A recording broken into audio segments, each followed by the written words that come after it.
welcome back to Frankly Speaking. I'm your host, Frank. Let's call this Volume 9 of the Integralist Chronicles. So the last time I left off in Volume 8, I had come to the end of the year 2012 and effectively the re-election of Barack Obama. And that's when I informed you all that that's essentially was kind of the last straw for me. It's when I stopped considering myself a conservative, in that classical liberal spirit, because I saw some fundamental problems with the conservative ideology, the Republican Party, and everything on the right for that matter, and a lot of their flaws. And it's where I kind of after that went into my years in the wilderness to do some soul searching and some deep studies of various issues that I needed to learn and study and find out. And it'll be a period of time in history, what I call my wilderness years, to about 2017, 2018, probably right around there. And then I kind of started to go into more of the mindset of the integralist. But I want to save that for actually another cast, because there's a lot to say there. In fact, there's a lot to say about the first decade of the millennium, right? As I kind of did a political overview, but there's many cultural issues going on there as well too that are devastating for America and the greater culture as it is. But tonight's cast, I actually want to go back in history. I want to go back to about let's call it 1982, I believe. And something monumental happened in the culture, and that is The Empire Strikes Back came out. And I believe that was 81 when it came out. And I remember I was in an elementary school. I'm probably, 10, 11 years old at the time. And I'm on the playground with the kids and a bunch of my friends. And everybody's talking about, man, the great story of how everybody now knows that Darth Vader was Luke Skywalker's father. Boy, that was the talk of the playground at the time. And everybody was really enamored over that and really excited about that. And that was a big talk. I mean, it's a big deal when you're 10, 11, 12 years old, right? It's Star Wars, right? I think it's becoming a massive phenomenon at that time. But there was only one problem for me, is I never watched Star Wars, not even the original Star Wars.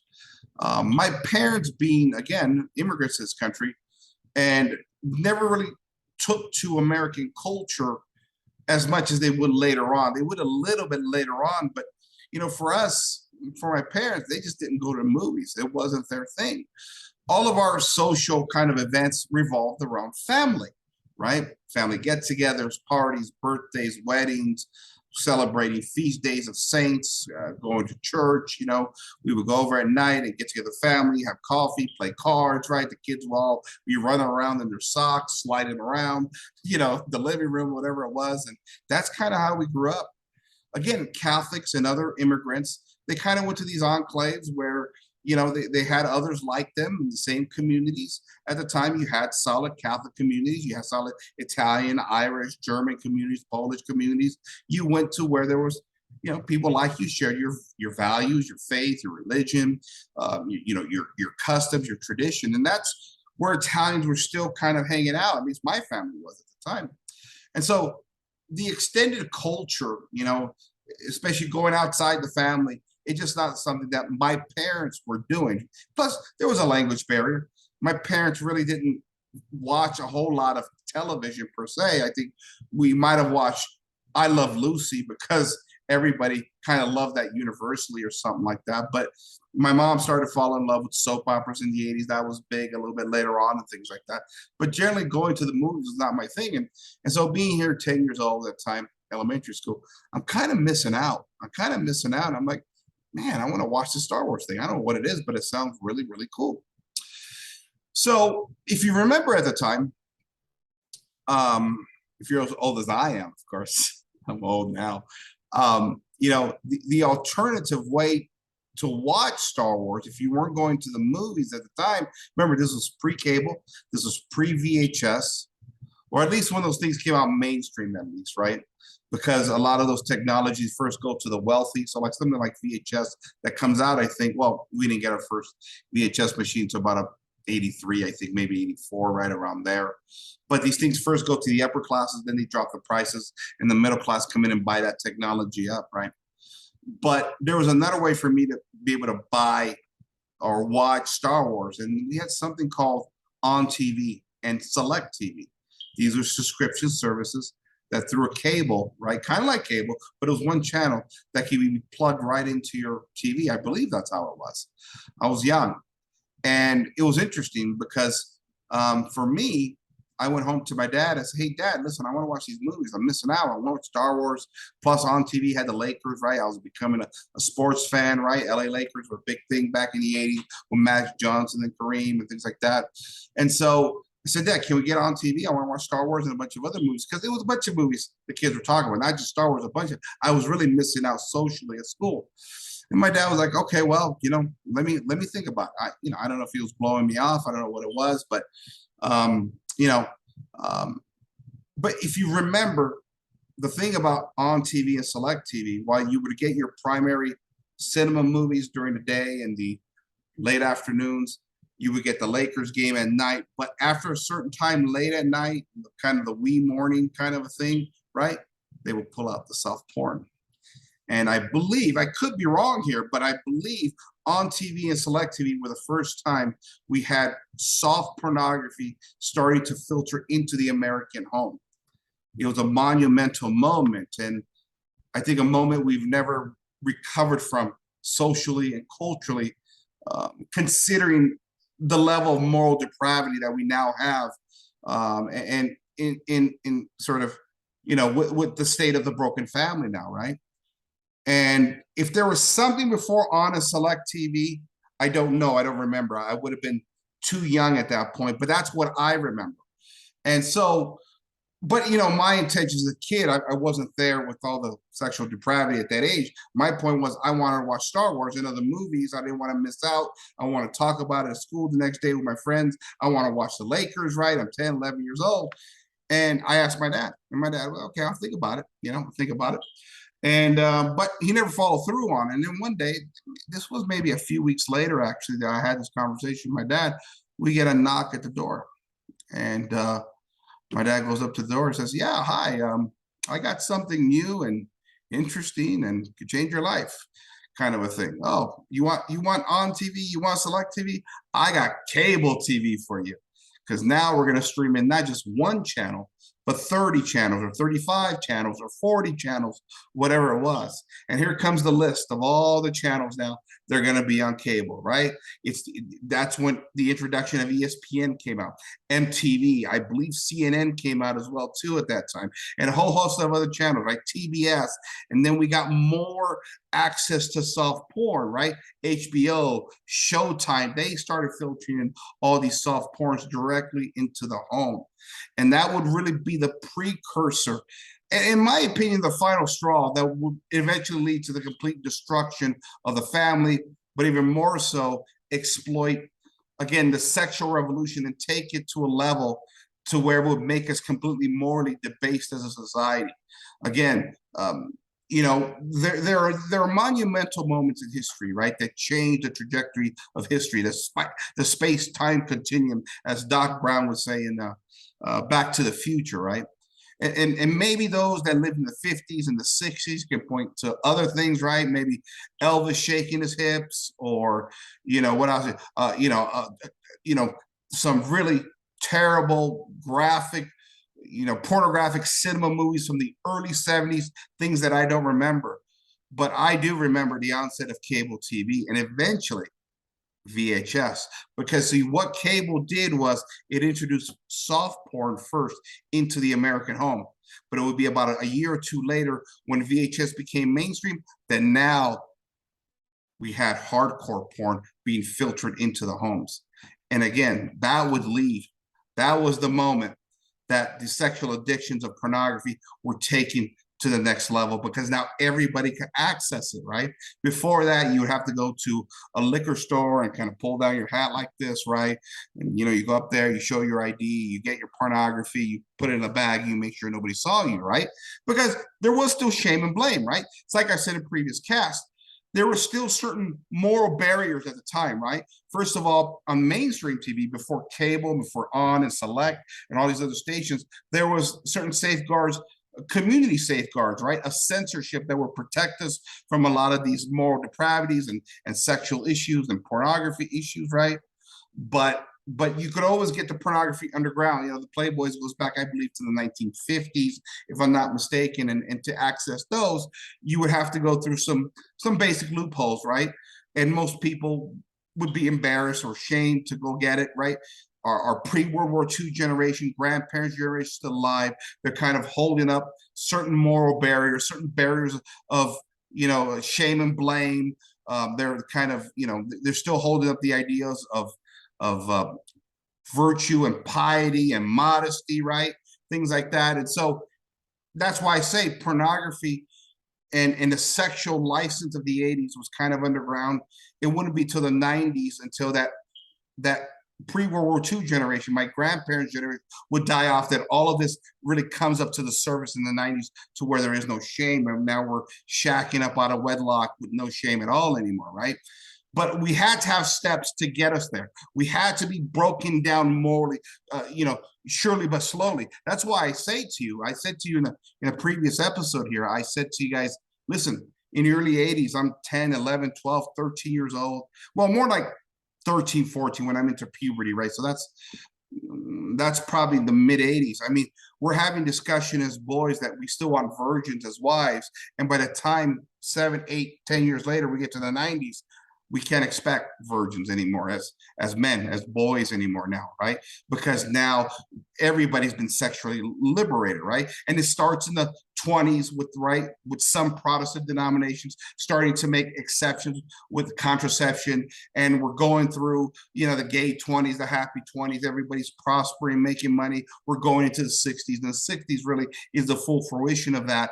And the 80s, 90s, and this current generation is the aftermath. Essentially, it's the ashes of the sexual revolution in many ways, and it's continuing to burn down more and more and more, right?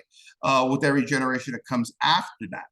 And so that's kind of what that was. And, you know, between the introduction of cable and the introduction of VHS, there goes the porn addiction that we're now all suffering from, that I would argue is causing many great social disorders, things that we're dealing with today that 20 years ago we never thought we would have had to deal with. But these are the things that are getting minds and hearts and souls, and that are distorting people with their own disorders. It's why we're having trouble with the idea of just marriage in general, and not just divorces per se, but people don't even want to get married anymore, right? Because you know what, it's seen as a limitations on personal freedom. You can play the field now, right? Because women have liberalized, women control sort of what do you call it? The sex market, right?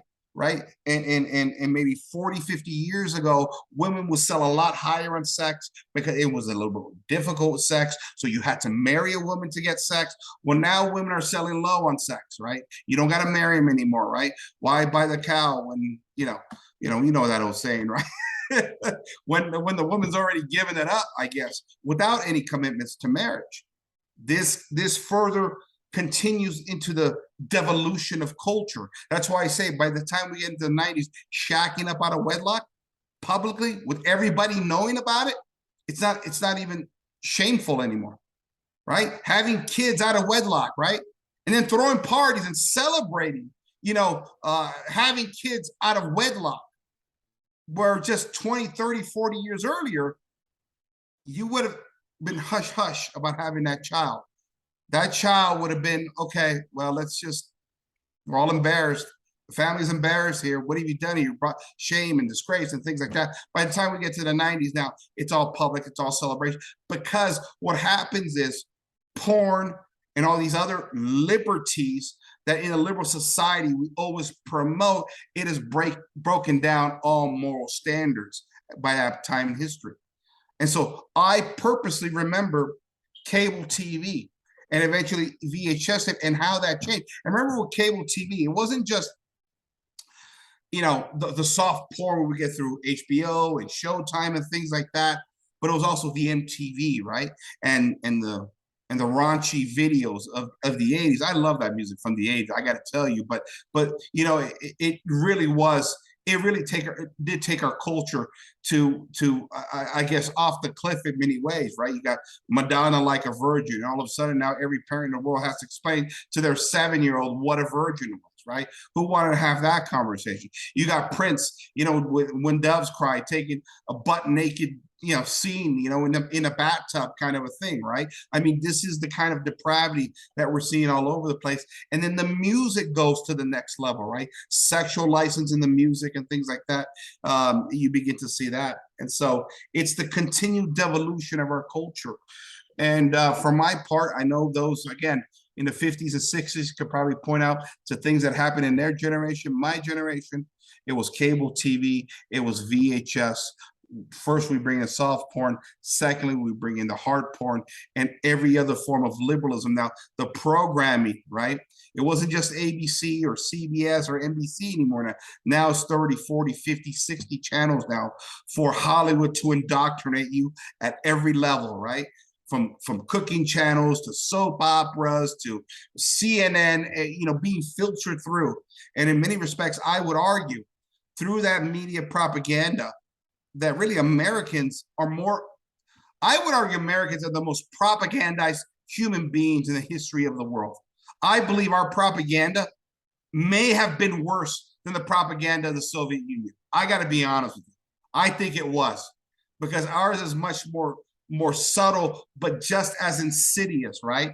It masks everything under freedom and liberty. That's why by the end of the Cold War, those behind the Iron Curtain over there, right? Those in Eastern Europe and Russia understood what right and wrong was. And they made distinctions between right and wrong and good and evil. And it's why faith and religion is very strong over there. But in America, it's so insidious that it's masked under the guise of freedom and liberty to the point where we have forgotten what right and wrong is. And we have facilitated in the apostasy under the guise of freedom and liberty. And everything is freedom and liberty.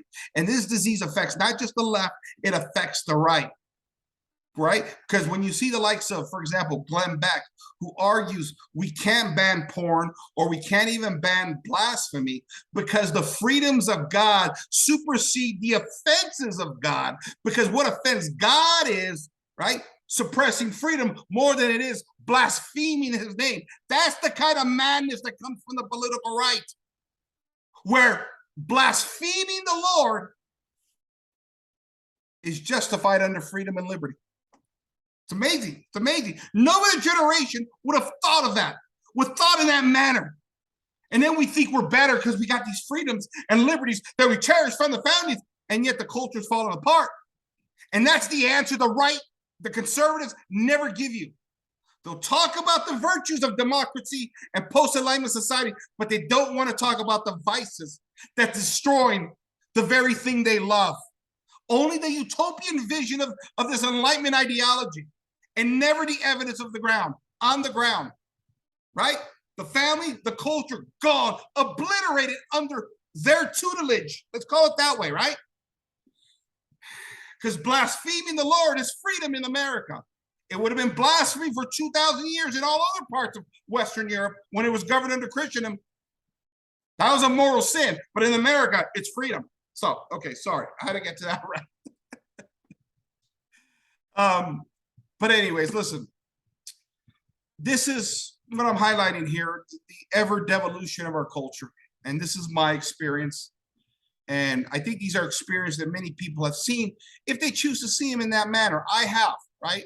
I fell in love with history because my father told me the stories of World War II and what it was like during World War II in a Sicilian island that was bombed to oblivion, where starvation was real. And in that respect, that's when I first fell in love with history. And see, I believe we're all historians to a certain extent. My father told me about, the stories of war and tragedy. Well, I didn't grow up in that world. That was my father's world. My world is one of liberalism and tragedy, right? Of the collapse of the family and tragedy, the collapse of culture and family. My father came from a time where the family was intact. It was strong. Faith was strong, right? The church was again, dictated its morals, and if people followed them from that world, people were devout. I'm from another world. My story is going to be different than my father's. See, we're all historians. We can all tell a story. That's the beauty of history.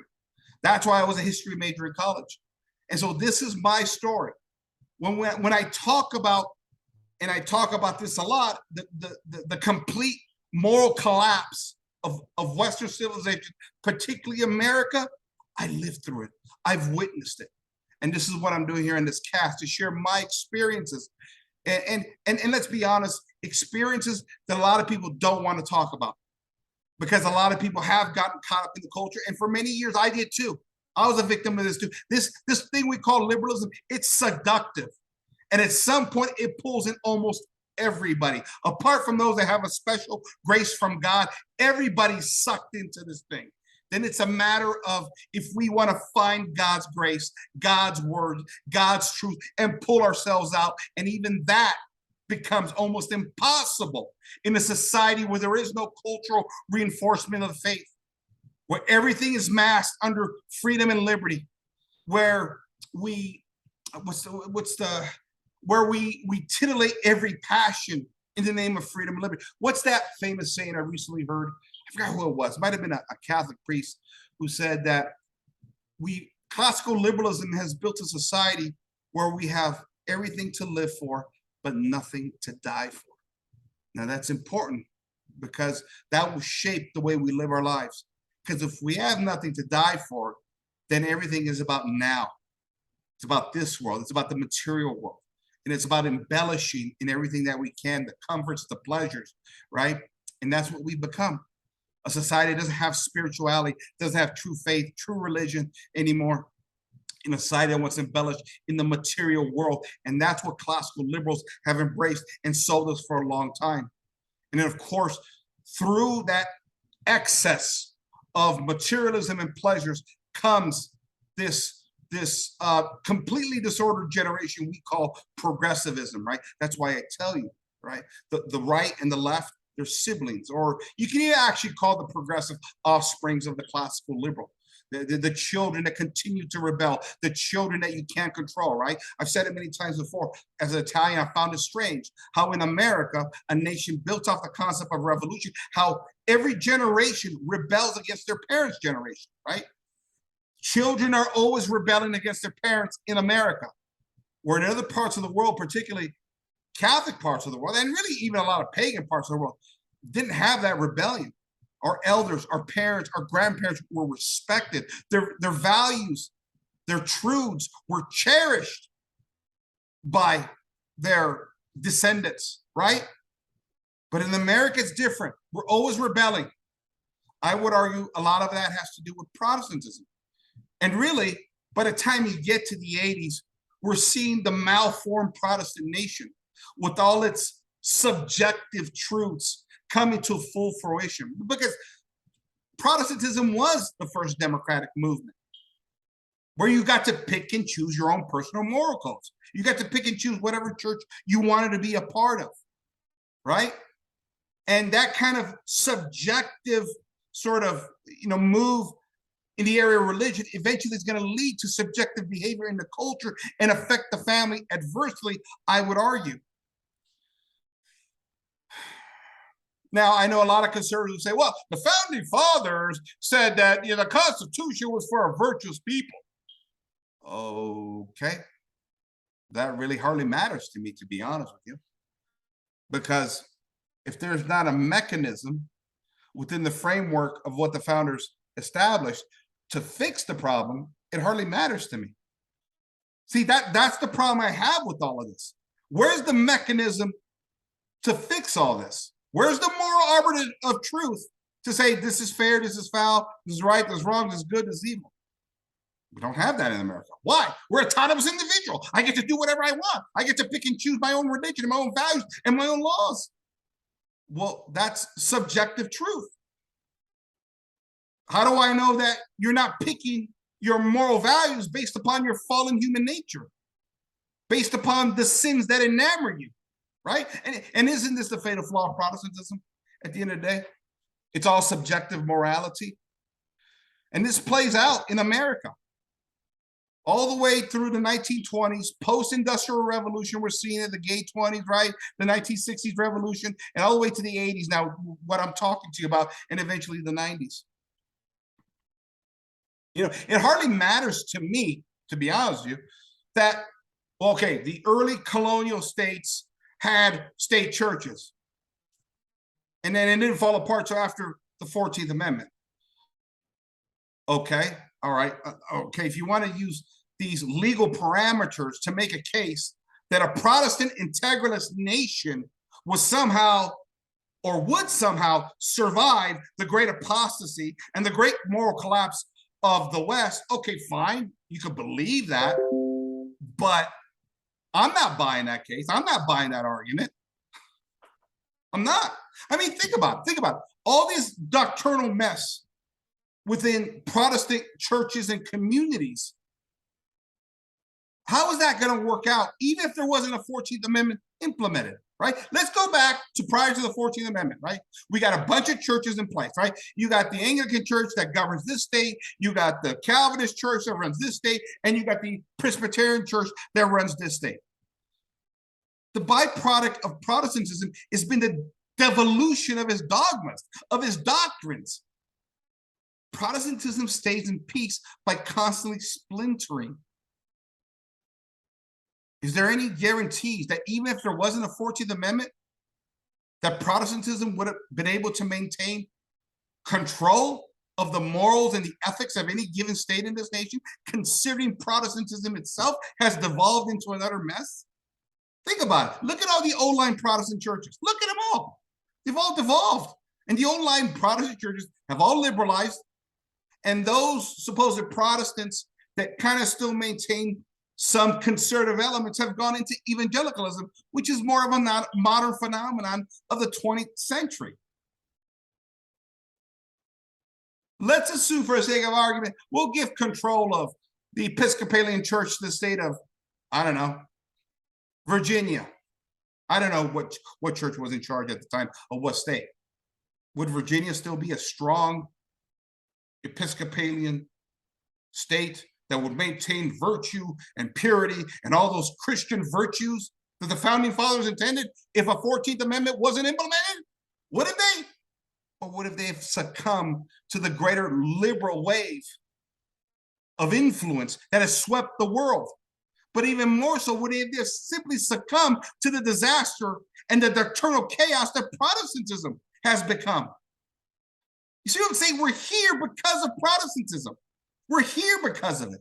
America is one of many Protestant nations that has collapsed relatively fast in regards of morality, culture, and family. Look at the northern Protestant nations, Scandinavian nations, right? Sweden, Finland, Norway, some of the most liberal nations facing the planet. Holland, oh, a total decadent society. It's a mirror image of America in many respects. It actually probably achieved it before America. We're following Holland because they're both of Calvinist origins, right? England, liberal bastion. Northern part of Germany. I mean, you go through the Protestant nations, which ones have survived? Now you say the Catholic nations. Well, the Catholic nations, remember, the Catholic nations were forced to submit to liberalism, not only through revolution, but through wars. By the end of World War II, sorry, Catholics, you're going to have to embrace liberalism. That's what it was. And but even with the onset of liberalism being force-fed into Catholic nations are the last bastion of morality in the world. Still have pockets in Italy, got pockets in Spain, pockets in France, pockets in Portugal, and look at the Eastern Bloc countries, Poland, Hungary, Catholic nations. They haven't collapsed. Now, they're being pushed by liberalism, while Protestant nations always capitulated to liberalism. You know why? Because Protestantism was a liberal ideology from the get-go. See, and that's what America is. So when you tell me by the 1980s, we're filtering porn, soft porn, and hard porn into every American living room, am I shocked? Not really. What have we done to fight against it ever since? Nothing. The internet has taken pornography and all this moral degradation to the next level. And then when we begin to talk about these disorders, or the society, like the divorce rate, oh, wait, no. In America, divorce is freedom and liberty. Because if you're not happy, you have the liberty to rebel against your marriage. It's not a covenant anymore, right? Marriages can be broken on a whim in the name of freedom and liberty. Again, another byproduct of Protestantism in many ways that allow for divorce and remarriage, right? Where for thousands of years, divorce, unless under serious conditions and under the tight guidance of the church with strict standards, was never allowed. But now we break up families, and this is the American family. I was telling you guys when Italians first got here, I said, wait a minute, why are all these American families broken? This is strange. What is this? Johnny goes to mom's house on weekdays and dad's house on the weekend. We got 2 Christmases. Wait a minute, your families aren't together? Wait, marriage is different in America than it is in Europe, or at least in Catholic nations? Yeah, it was. Viewed completely different. And then, of course, as Americans, we put moral issues on the ballot, right? On top of it all, to make judgment on things. Or for thousands of years, the Catholic nations, it was the church that made the judgments on these things. You wonder why our society, our culture, is a flaming pile of manure? And every day, classical liberals wake up, I don't know what happened to America. This isn't the America I know. It's evolving pretty fast.